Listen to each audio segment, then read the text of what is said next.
Mes bien chers frères, depuis le commencement, Dieu a modelé l'homme en vue de ses dons. Il a choisi les patriarches en vue de leur salut. Il formait d'avance le peuple pour apprendre aux ignorants à suivre Dieu. Il préparait les prophètes pour habituer l'homme sur la terre à porter son esprit et à être en communion avec Dieu. Lui qui n'avait besoin de rien accorde sa communion à ceux qui ont besoin de lui. Pour ceux qui lui plaisent, il dessinait comme un architecte l'édifice du salut. À ceux qui ne le voyaient pas en Égypte, il servait lui-même de guide. Aux turbulents dans le désert, il donnait la loi pleinement adaptée. À ceux qui entraient dans une bonne terre, il donnait l'héritage approprié. Pour ceux qui revenaient vers le Père, il immolait le veau gras et leur offrait la meilleure robe. Bref, de bien des manières, il disposait le genre humain à l'harmonie du salut.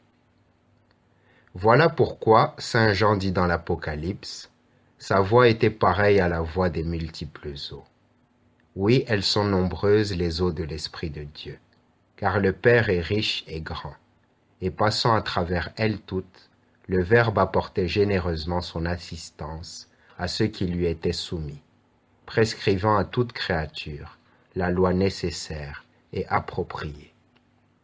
Ainsi, par la loi, il déterminait la construction du tabernacle, l'édification du temple, le choix des Lévites, les sacrifices et les oblations, les purifications et tout le reste du service du culte. Lui-même n'a nul besoin de tout cela, car il est toujours comblé de tout bien, et a en lui toute odeur de suavité et toutes les fumées de parfum, même avant que Moïse ne fût. Mais il voulait éduquer le peuple enclin à retourner aux idoles. Il le disposait par de nombreuses prestations à persévérer dans le service de Dieu. Il l'appelait par les choses secondaires aux principales, c'est-à-dire par les figuratives aux véritables, par les temporelles aux éternelles, par les charnelles aux spirituelles, par les terrestres aux célestes. Qu'est-ce qui fut dit à Moïse? Tu feras tout selon le modèle de ce que tu as vu sur la montagne. En effet, pendant 40 jours, il apprit à retenir les paroles de Dieu, les caractères célestes, les images spirituelles et les figures des choses à venir. Ainsi que le dit saint Paul, il buvait au rocher qui les suivait, car le rocher était le Christ.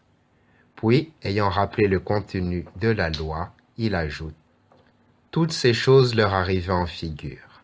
Elles ont été écrites pour être instruction à nous en qui est arrivée la fin des siècles. Par ces figures, ils apprenaient à craindre Dieu et à persévérer dans son service. Ainsi, la loi était pour eux un enseignement, en même temps qu'une prophétie de l'avenir. Amen.